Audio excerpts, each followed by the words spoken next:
The Era of Reform by Affaf and Lydia. Reform is to improve or change something for the betterment of society. The Second Great Awakening was a religious movement. Charles Finney was a well-known traveling preacher. It was proposed that individuals should take responsibility for seeking their own salvation.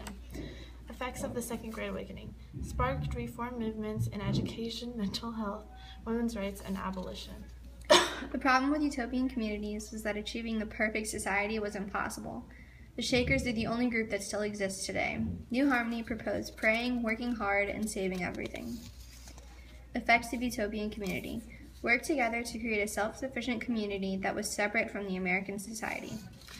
Transcendentalism, a literacy and philosophical movement. Henry David Thoreau brought civil disobedience, introduced the idea of peacefully refusing to obey the law. Changes. Truth is found by nature, peacefully refusing to obey the law. Effects of transcendentalism. It emphasized knowledge found by observation of the world through reason and personal experiences. The problem with education was that there were no attendance laws and limited to certain races of people. Horace Mann advocated a new organized approach to education.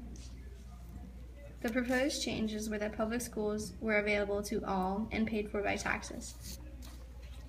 The effects of education. Public education becomes more widely available. Prison and mental illness. Mentally ill were put in prisons with criminals.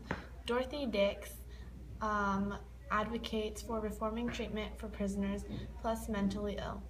Calls for rehabilitation of prisoners. Effects of prison and mental illness. Mental hospitals were established for the mentally ill. The problem with the temperance movement was alcohol.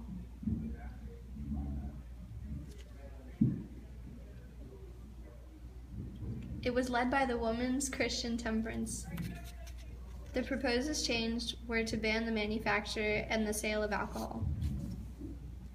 The effects of temperance were alcohol was banned. Call of domesticity. The life was centered around children, husband, church, and the home. Women didn't have as many rights and opportunities as men did. Women's rights. Women weren't being treated equally to men. The reformers were Susan B. Anthony and Elizabeth Cady Stanton. She organized the Seneca Falls Convention, which created the Declaration of its Sentiments. Eventually, women gained the right to vote. Abolition. Should slaves have equal rights? Harriet Tubman was a big leader of the Underground Railroad. Changes proposed. Slaves should have equal rights, caused a lot of disagreement between abolitionists and non-abolitionists. The end.